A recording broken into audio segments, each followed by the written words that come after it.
available Thomas the Tank Engine and Friends Playtime and the brand new release, Chases, Races and Runaways. 18 episodes of mischief and mishaps.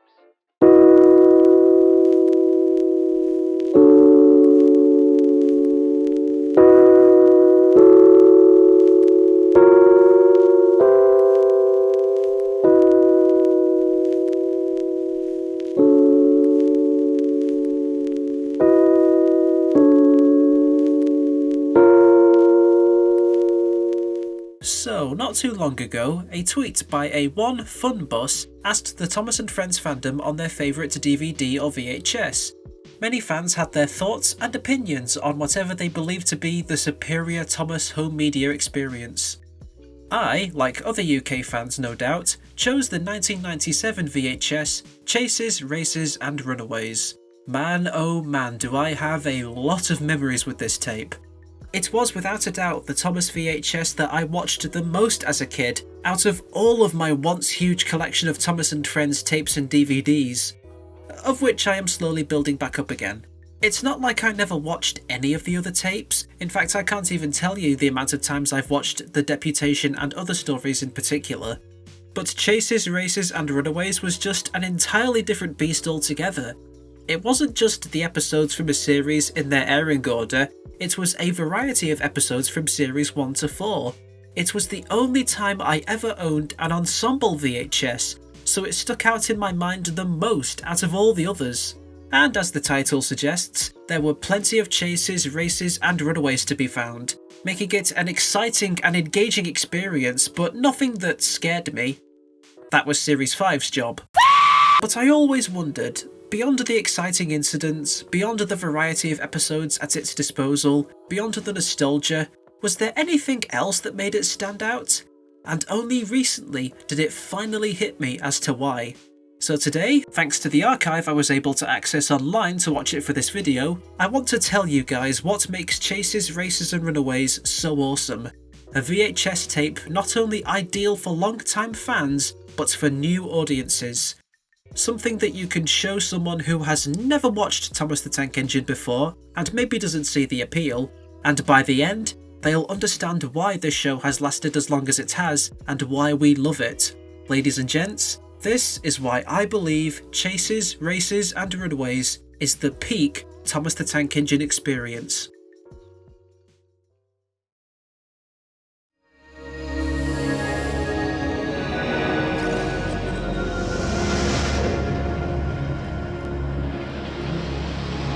VCI presents some of the most popular children's characters available to buy on video.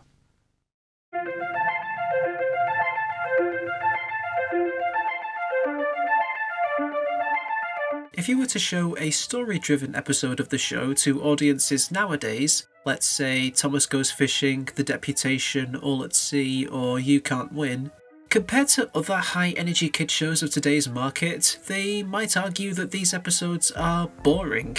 We as fans know the significance of these episodes because we grew up with them and see their true beauty, some especially so. But to your average Joe, they are episodes in which not a lot happens.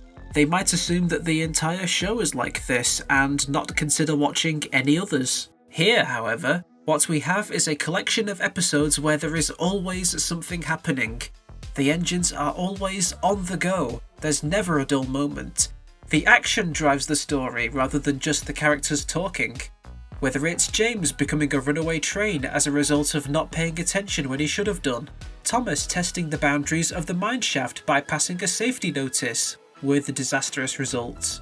Mavis trying to go further down the line by asking the trucks to push her, but they end up doing it to Toby instead and put him in great danger. Or Oliver thinking he knows enough to keep the trucks in order, and they are quick to remind him who has top billing on the railway. There is always something to get your adrenaline pumping. But it's not all intense and dangerous. Sometimes the episodes will look to make you laugh or to have fun, like Percy racing Harold the helicopter, to prove railways are not slow or out of date like Harold claims them to be. Gordon trying to go 100 miles an hour and losing his dome in the process. Sir Handel and George trying to race while throwing insults at each other, before their scuffle ends hilariously. or Stepney unknowingly carrying a cricket team's only ball on his train and the players frantically try to get it back. Proving that not every inciting incident in Thomas the Tank Engine and Friends has to be taken 100% seriously. It's a show with range, and every chase, race or runaway is properly built up to and portrayed with the show's perfect pacing and likeable characters. The classic series of Thomas the Tank Engine sticks to a runtime of 4 minutes and 30 seconds with each episode, which, considering the stories were based on short bedtime stories, made sense. Sometimes the inciting incident takes up the middle of the story, like dirty objects, a close shave, or escape, with the beginning and end tackling the build-up and consequences. Other times it takes up the third act, while the first two acts either continuously build up to it, like The Runaway or Toby's Tightrope, or just have some fun with characters bantering, like Percy and Harold. No time is ever wasted in these stories, and the viewer's attention is always kept. At least most of the time, but I'll talk about those episodes later. Further cementing these stories' impacts on the audience is the unique personalities of the engines themselves. They are not just happy-go-lucky choo-choo trains with smiling faces on them, they are written as real sentient machines that have their own desires and characteristics, that help us care for or dislike the ones we focus on to drive the narrative. You dislike James in Dirty Objects for how he insults Toby and his coach Henrietta, and so while the crash he has later in the episode is brutal, you feel like he kinda had this coming. So you feel all the more happy to see Toby come back to save the day, and he flat out uses James' words back at him. Ugh, what dirty objects, he would say. I am a splendid engine, answered James. Ready for anything. You never see my paint dirty. Look here, Percy, exclaimed Toby. Whatever is that dirty object? That's James, didn't you know? It's James's shape, said Toby. But James is a splendid red engine, and you never see his paint dirty. We feel bad for Percy being made to feel inadequate by Harold, so cheer for him to win the race and feel satisfied when he does. We feel sympathetic for Duck at the beginning of a close shave. So when the trucks break away and he begins running for his life, you feel all sorts of scared for him and hope he makes it to safety, which is all the more wholesome when after his huge accident, he is mended and welcomed back to the sheds by everyone. They are not just blank slates put into these scenarios for the sake of spectacle. They are real characters in engaging stories. You may not notice it, but you really care for these characters written in the unique perspective of believably sentient trains. Now, a lot of you may be thinking, yeah Luke, the stories chosen are some of the most exciting of the series, but isn't this VHS tape missing other stories that they're part of? Ah yes, let's address that elephant in the room, shall we? A lot of the episodes on this list are episodic parts of 2 or even 3-part stories. Hell, the very first episode on this collection, Percy Runs Away, is the 3rd chapter of a 3-part Series 1 story, even addressing the previous episode's events. Henry, James and Gordon were miserable. They had been shut up for several days for being naughty. Those episodes couldn't appear on this tape because nothing really exciting happens. Well, except maybe this.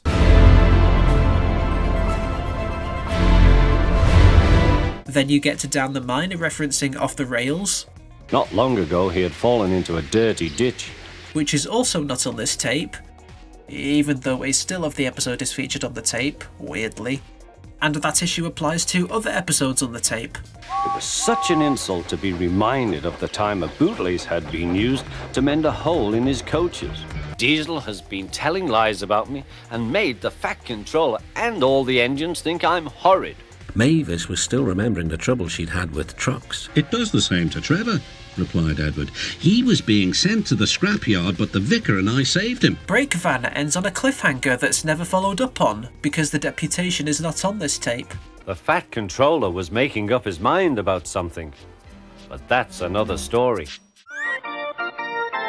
And Steamroller addresses Peter Sam being teased about his special funnel, even though we never saw that. Don't worry, soothed Peter Sam. The engines all teased me about my special funnel until they learned how useful it is. You get a couple of episodes that are self-contained, like the 3 Christopher Audrey episodes from Series 2, but for the most part, these episodes feel like pieces to a jigsaw puzzle we'll never see fully complete. It was never the intention of the VHS to include all the episodes, of course. It's a collection of action-packed stories. After all, the tape isn't called Chases, Races and Runaways, oh, and the other episodes that aren't really exciting but I needed to understand what the fuck is going on. In that regard, casual audiences might be left confused because it's missing other episodes of an ongoing narrative. Therefore, Chases, Races and Runaways is not the ideal way to introduce people to Thomas the Tank Engine.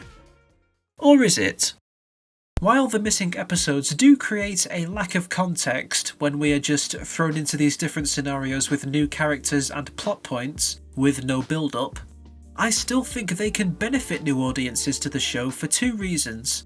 One, because the episodes still work perfectly fine as standalone stories and are easy to follow, and two, I believe this will intrigue them to go looking for the episodes that complete the full story. Why are Henry, James and Gordon shut up in the shed at the beginning of Percy Runs Away? Where did Thomas go if he's said to come back in Percy's predicament? What does the Fat Controller make up his mind about in Break Van, etc.? Escape and Oliver Owns Up tell a full two-part story, so the other episodes must have additional stories, right? Granted, they are not pressing questions that keep them awake at night until they find the answer, but all it takes is that small curiosity to find the answers, and then, subconsciously, they are slowly starting to get into the show. The more episodes that they try out to feed that curiosity, the more they start to see Thomas the Tank Engine is more than just action and spectacle. It can be laid back and entertaining. Not only may they find out what episode stories lead into which, but soon start to discover how real parts of railway history influenced the stories. Every episode already starts with how the episodes were based on the railway series, but they may soon find out the real life events behind those stories, the real life engines behind the character designs, and the real life railways behind the locations of the island of Sodor. Before they know it, bam, they're hooked on the show forever.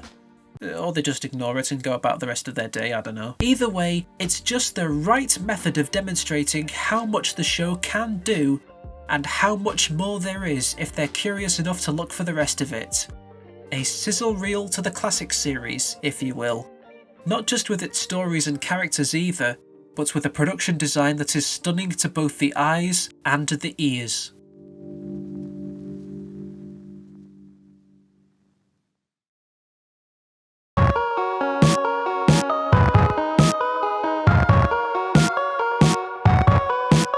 One of the most defining factors of the show is the production design. The brilliant creative decision to film the series with model trains on handcrafted railway sets, complete with real working steam that puffs out of their funnels and under their wheels when stationary, remote controls to run them up and down the tracks, and eye mechanisms that spin to make the engines feel so alive. Or at least most of them. Consistent continuity with where locations are on Sodor. Mostly. The sets themselves are carefully crafted to feel as realistic as a railway as possible, with not just the stations and memorable locales like the bridges, tunnels and watermills, but additional details in the background and foreground, such as tiny houses hidden away behind trees, or little gates out in the countryside. With that realness makes these exciting incidents in these stories feel all the more grounded than they already are. The times when particularly runaway trains in the show were treated with 100% seriousness, resulting in dynamic camera angles to emphasise the speed and power of these machines, fast-paced editing that doesn't feel like it cuts too quickly for you to not follow what is going on, and the absolutely iconic banger that was the Runaway theme.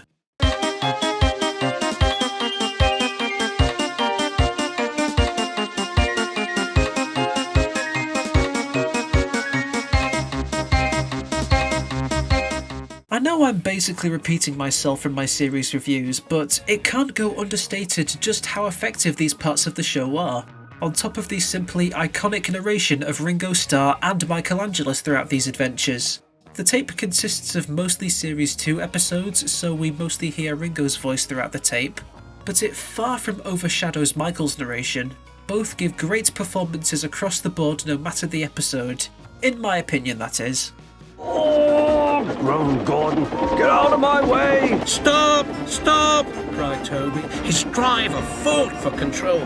They came nearer and nearer to the bridge. She had lost her calf and felt lonely. Moo, she said sadly. I'm ashamed of you, scolded Skarloey. You might have hurt your passengers. The coaches quivered. We're sorry, Skarloey. Stop! Stop! Shrieked Annie and Clarabelle. But Thomas, with plenty of steam, kept on going. Hello, said a policeman ominously. And what's going on here? This made everyone stop arguing. While on the subject, it should be known that every episode on this plays not only in its airing order, but also its numerical series order, starting with 3 episodes from Series 1, 8 episodes from Series 2, and then 4 episodes of Series 3, before wrapping up with 3 episodes from Series 4. In many ways, you can see this as the VHS taking you on a journey, showing just how much this era of the show changed visually and musically. The magical, humble beginnings of Series 1, which even then had dynamic sequences such as Gordon trying to slow down before hitting Percy in Percy Runs Away, as well as the whole scene of Percy rushing over Gordon's hill. The beautiful scope of Series 2 with its moving camera angles and grimy industrial sets, that still managed to capture the warm and fuzzy feeling of the countryside.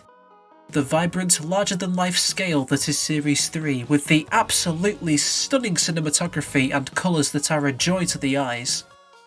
Before finally coming to the absolute peak of Thomas & Friends' visuals and sound design that is Series 4. With set designs that wonderfully captures the magic of an English railway, and makes the engines, even those on the smaller Skarloey Railway, feel like unstoppable forces of nature that are stunning to see pulling trains along the line. You can already see the huge difference in how the show changes by watching a Series 1 episode and then a Series 4 episode immediately afterwards. But starting a compilation of episodes from the show and going from this... He liked watching trains and being cheeky to the other engines. Hurry, hurry, hurry, he would call, and they got very cross. to this... This is lovely, sang Skarloey. And you will no doubt be blown away by just how much the show changed and how much it grew. The chases, races and runaways of this tape are truly Thomas & Friends at its most innovative. But we still have something else to cover. Something that, compared to the high-speed antics, feel like weird nonsensical additions to the tape. The stories that do not feature any grand runaways or chases at all. The slice of life episodes.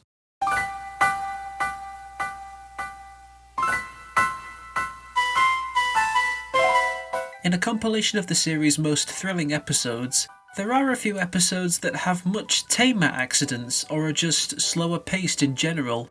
Thomas Percy and the Coal, Cows, Better Late Than Never, and Four Little Engines. Episodes where the accidents that do happen are severely less dramatic than other episodes. In one, Percy runs too far back from the coal hopper and it dumps a huge load right next to Thomas. Then later in the episode, Percy wants to stop at the water tower and just runs off the track. In the next, a cow breaks Edward's train of cattle trucks that just safely come to a stop. And the rest of the episode is focused on Gordon and Henry being stopped on the bridge by another cow. In the next, there is no huge inciting incident, and just focuses on Thomas running late with his passenger trains because of the big engines being delayed on the viaduct, before running into Bertie broken down at a crossing. And finally, Sir Handel is slightly bumped off the rails by his coaches and Skarloey breaks a spring taking the next one home. I can't say this was from a lack of races or runaway stories to choose from, because there were certainly other options. Thomas and Bertie, Bertie's Chase, Old Iron, Thomas and the Special Letter, just to name a few. Hell, the VHS cover features screenshots of episodes more suitable for the list, which are Trust Thomas, Off the Rails, and Thomas Comes to Breakfast. Were these episodes planned but then cut to save space for the tape? There is definitely some truth to this considering the tape's overall runtime.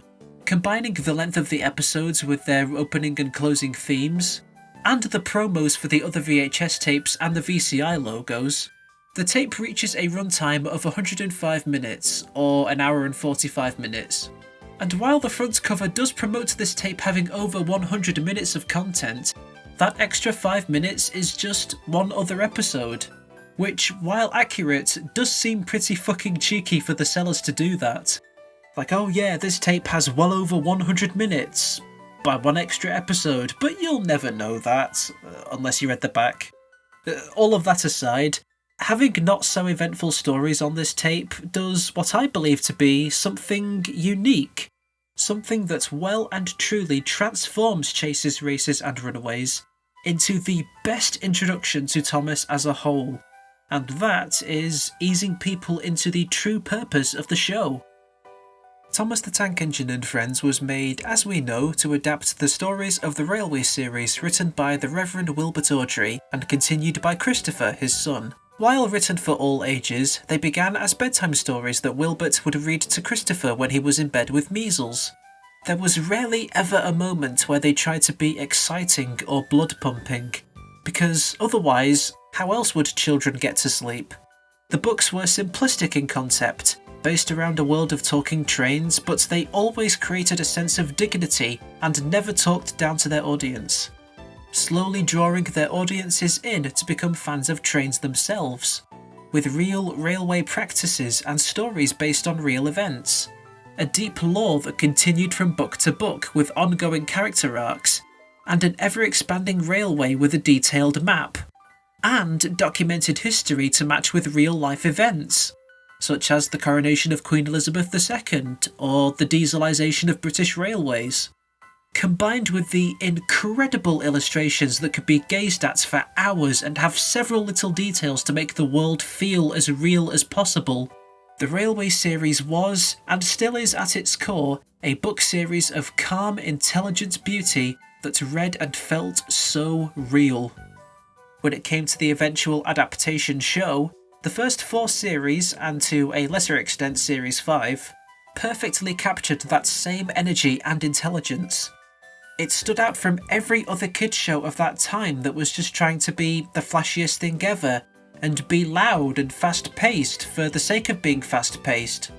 It was perfect for children who didn't like to have their senses constantly overstimulated 24/7, and could spot details in the backgrounds and foregrounds that aren't so obviously pointed out.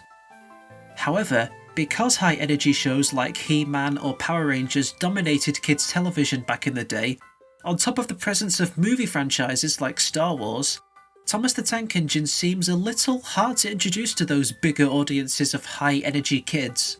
If those kids turned on the TV and saw Thomas leaving his guard behind, or Percy making a mistake with a signal, or Thomas and Percy pulling the post train, they're not going to say, "I want to watch this," because the episodes seem quieter than the shows they love, and those kids assume it to be boring.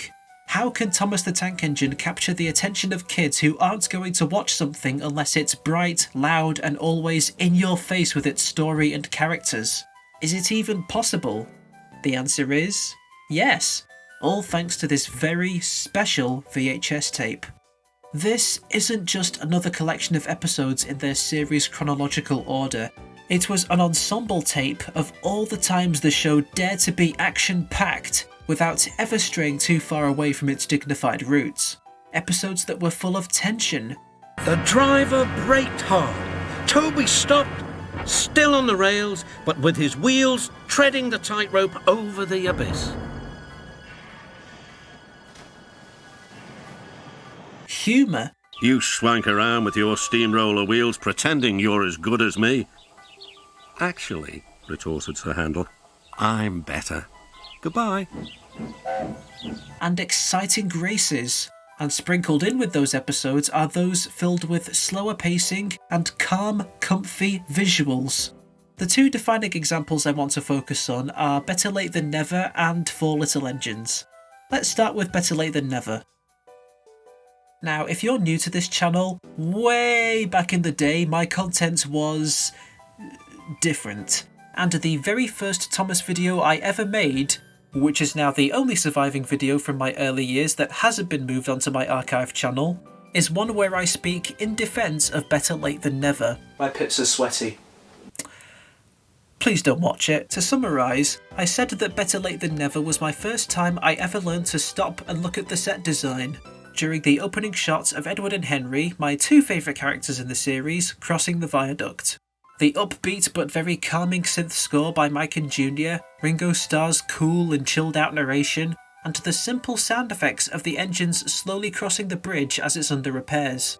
For a tape where every other episode had quick editing and action sequences to keep pace with this episode I was looking at the ravine below the bridge, the scaffolding attached to the arches, the huge variety train that Edward pulls in this shot. Seriously, going to the works in this same series gave him a serious buff.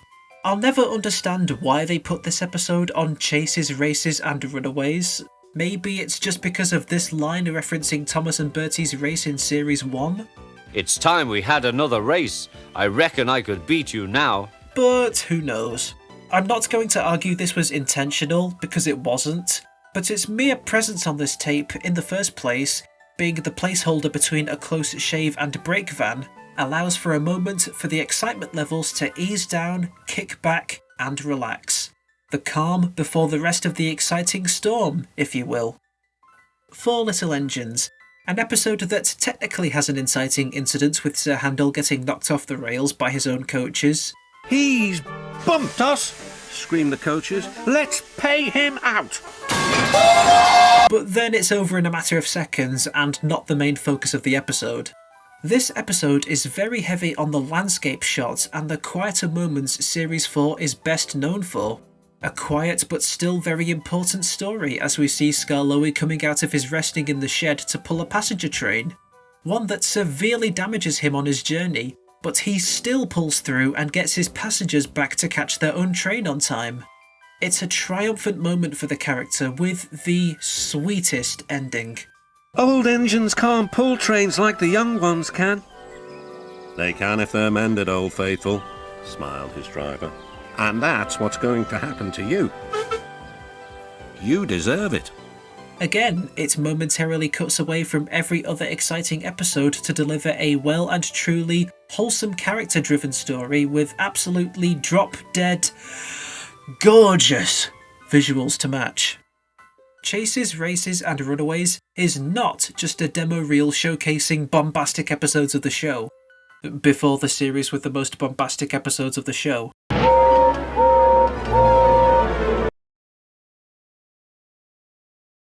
It's proof that Thomas and Friends, again, has range. In a slew of episodes that demonstrates the model series' capabilities when it comes to exciting races and crashes of steam engines, the down-to-earth slice-of-life episodes are unique, but never do they feel out of place. Most of the time. Moo! Chases, Races and Runaways is an outstanding piece of Thomas media from a bygone era of media. Digital media and streaming services are becoming more and more common, and physical media as a whole may soon become reduced to a novelty rather than a key part of television and film releases. In retrospect, it's hard not to feel sad that the future generations will never experience media the same way we did in our childhoods and still do to this day. Because in those times, with each different VHS and DVD of Thomas and Friends came a unique experience to a franchise we collectively love. And it was from that era that we got a VHS tape that is everything we love about Thomas the Tank Engine. Intense runaway train stories, racing and chasing stories with the right amount of build-up and payoff. Featuring characters we actually care to see, with ongoing character journeys that link up with other episodes. A couple of the rare quieter episodes that ease the excitement down to stop and smell the roses, with character-driven stories and atmospheric locations. Episodes that all make us cheer, laugh, keep us on the edge of our seat, or leave us with the warmest feeling inside. All portrayed brilliantly by excellent directing and music we get to see grow over the course of the tape until it reaches its peak. The perfect tape for long-time fans to see for some of their favourite episodes all in one package, and the perfect introduction for newcomers that shows just enough of what the show is about that will leave them wanting more. It has its nitpicks, mostly from the selection of episodes it could have chosen from instead, and maybe not be so Series 2 focused that makes it seem slightly unbalanced, but they far from affect the tape as a whole.